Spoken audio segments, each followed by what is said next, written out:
Hello. Welcome. I'm Commissioner Crystal Rhoades, Crystal Rhoades, and I was hoping to get away with not testifying on this one. But given Mr. Edwards' testimony, I thought I'd come and clean things up again. The Public Service Commission doesn't require that scripts are filed in advance. They can be filed up to 24 hours after the time that they run. So they do not have to be filed in advance. That is not part of our rules, nor has there ever been an enforcement action that would indicate that they should be. However, vendors are certainly welcome to file those scripts at any time they so desire. Once they do file those scripts, they do become a public record. And once they become a public record, anyone who requests those public records must be given those by law, as all of you know. Now, the Public Service Commission could require that they use exact statutory language and file an extremely formal request, or we could get a call or an email and just give them the information. Our office oftentimes has elected to do that because we don't believe that adding additional bureaucratic barriers to fulfill a request which we're legally mandated to fulfill anyway serves the public good. So I just wanted to be very clear that the Commission's rules do not require advanced service and that we are required by law upon receipt of a request for those scripts to disclose them. They have been disclosed to both Democrats and Republicans without regard to party at all. Enforcement actions related to violation of Commission rules have also been administered without regard to party at all. I just wanted that to be very, very clear to this body. And I'm happy to take any questions. Thank you, Ms. Rhoades. Are there any questions from the committee? Senator Smith. Thank you, Mr. Chairman. And Commissioner Rhoades, I know during the fall we had some exchange, and it may have been with me or it may have been one of the other committee members that was asking, and it seemed at that time that you acknowledged that for the appearances alone, that it's probably a good idea to let the staff have that exchange with someone who's making a request for those scripts. Mm-hmm. I think we heard earlier Chairman of the Commission, Commissioner Schramm, mentioned that he turns that over to staff as well. And then we've heard also from other people coming up and testifying that when in doubt, probably avoid the appearance of impropriety and avoid it as best we can. So with that said, I know some of these scripts here, it does look like you were having that direct exchange with the person that had requested it. Mm-hmm. Do you believe that it's in the Commission's best interest to allow the staff to handle that? Would you have done something differently? What I would say to you is that I reject the premise that it's improper for a commissioner to release public information to someone upon request. What I would also say, though, is that if it makes people feel better, sure, we can do it that way. And in fact, since the interim hearing, when I have gotten requests, they have been forwarded to staffs for fulfillment. So, I reject the premise that it's improper, because it's not. However, with due respect to the committee and their wishes, I have no problem processing those requests that way. Commissioner Rhoades, did you understand me to say it was improper?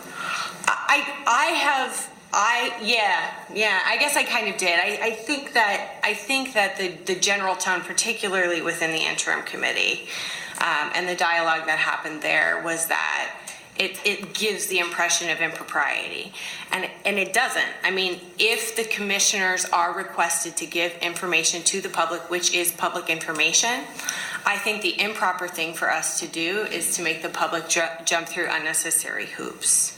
So, if a procedural change makes people more comfortable, I'm absolutely willing to do that and have in fact already. Please let the record show that I did not suggest that it's improper, but what I did suggest, and we've heard the testimony leading up to your being in that seat, we've heard it very clear that as elected officials, we need to do whatever possible to avoid that appearance.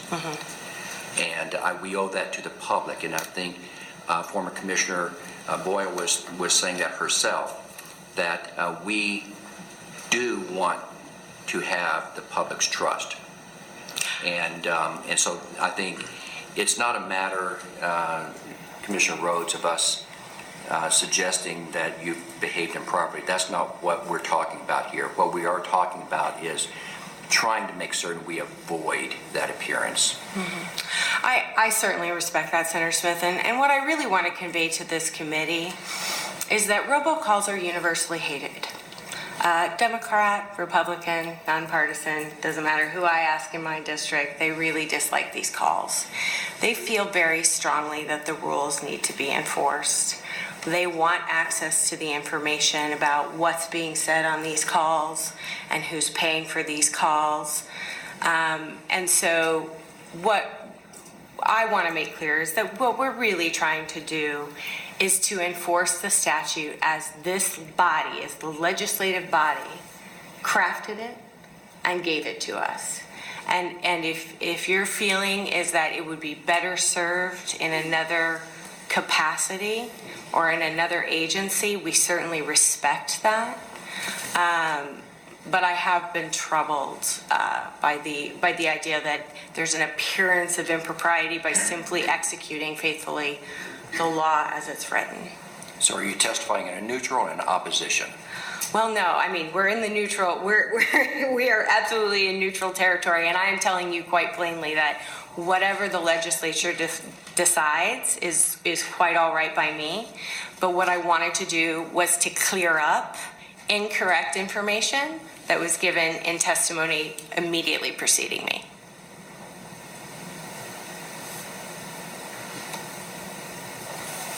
Thank you, Thank you, Senator Mr. Smith. Chairman. So maybe just for my clarification, when a request to put out some robocalls comes in, do you guys have to approve each one that's done? Actually, no, we don't do any approvals. And in fact, the only reason that the commissioners began receiving copies of the script, that wasn't something that was historically done. The reason that we began asking staff to forward those to the commissioners so that we would be aware of them was because of the volume of complaints that we were receiving. And so what we really started looking at in the scripts is, are the rules being adequately enforced, and does the commission have adequate policy, fair, reasonable, concrete policies that are applied regardless of who the vendor is, regardless of who the candidate is. And what we found was that we didn't have very strict, well-defined written policies on how these calls were processed. So as a result of those scripts starting being forwarded to commissioners and us looking at them and comparing them to the rules and talking with accountability and disclosure, we were able to develop very concrete policies that allowed for us to make sure that every vendor was treated exactly the same and that we knew exactly what we were going to do with each offense and each subsequent offense. Did you ever deny anybody the ability to do robocalls? No, Did you ever edit their contents? Nope. We don't have the authority to do that. They just file. Is that the only thing you're dealing with is the complaints from them going out? Correct. So I guess, other than having them so that when the complaints come in, what was the point of you even having them? So my understanding, and this predates me, so forgive me, I'm just going on what I've been told. My understanding was that the reason this law was put into place was that there was a company that had taken spliced audio of a candidate and put together a robocall and then ran that robocall in the wee hours of the morning, and it created a large outcry from the public. And so as a result of that, the legislature passed a law that said, from now on, you have to file the scripts within 24 hours of running the call. And there's certain information that you must disclose on the call. You have to say who it is that's calling, on whose behalf you're calling, and that you have to limit the amount of time that the call can take. And there are telecommunications-based reasons for that. People pay by the minute, they pay by data, and so that's restricted. We don't want someone ending up with a consumer bill of $100 because some robocall got trapped in their phone system. But that was the initial crux. The commission doesn't approve or disapprove of any of these calls. They're made, they file the script. We make sure that the dialer is registered. We make sure that they have complied with the rules and regulations related to how the telephone call is processed. But we don't tell people what they can or can't say. Okay, thank you. Any other, Senator Hilders? Thank you, Mr. Chairman. Thank you, Commissioner. A couple clarifying questions on Freedom of Information Act requests. And I sort of have a general understanding of a specific understanding, so I'd like to get your understanding of how this works. My general understanding is that you typically, public entities don't just give out the information unless there's a specific request. Correct. And in this case, I take your point that you can do it formally or you can do it informally. Correct. My understanding also is that generally members of the public don't provide standing requests. In other words, saying, hey, I want item X. You just give it to me as X comes in. It has to be a specific request. I want whatever that piece of information is, but it's not a running request without any sort of end period. Is that how it typically works? I don't know how it typically works. I know that we've had both, and we've done the best that we can to honor that, but have also been clear with folks that we'll do the best that we can, but if there's something specific they want, they probably need to call just to make sure, because you can say, I want to see all the calls in District 21, and we're going to do our best to comply with that, but it is helpful to us if they know that a call happened in 21 that they specifically want to see. We would ask them to try to do that. We do the best that we can. To my knowledge, that hasn't been an issue where people have been like, I asked for something, I didn't get it. Okay, thank you. Senator Breezy and Thank you, Senator, and thank you for being here. I believe you said earlier that the PSC doesn't require a script presented to them ahead of time. Is that correct? That is true. Okay. But as for point of clarification, I believe the statute does require a detailed explanation of the message to be conveyed in the application, correct? Yeah, it does. But basically how those applications typically work is they say, they don't submit an application for every call. They submit an application to get their license on their dialer. And so what we do then is they give us a general number. We think we're going to make this many number of calls. We think we're going to make them this time of the day. Typically, we have not required them to do that with every single call. If we get a complaint, we will go back to the vendor and ask the vendor, how many people did you call? What date did you make the call? What geographic area did you make the call? But that's typically complaint driven. So we have the ability to ask for those things, but we don't usually require them to file that. But by statute, they're required to present something to you ahead of time. Yes, and describes the content of the message. In their application, they are required to do that when they apply for license to use a robo-dialer. But the scripts themselves, the content of the call, what they said on those calls, they are not required to give us in advance. Thank you. Mm-hmm. Thank you, Senator Breezy. Senator Smith? Yes, Commissioner Rhoades, I gave you a copy of what was distributed to us, and I just have a question about this, and I'm looking at the last two pages. Okay. The last two pages. And I'm trying to understand here, so this might be a normal process that would be followed where you would get a request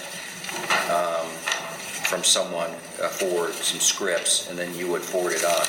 In this particular case, it looks like, if I'm trying to piece this together, I see a May 10th, 1:57 p.m., where someone, an Evan Schmitz, Schmitz, sent something to Susan Horn, which would have been at the Public Service Commission, right?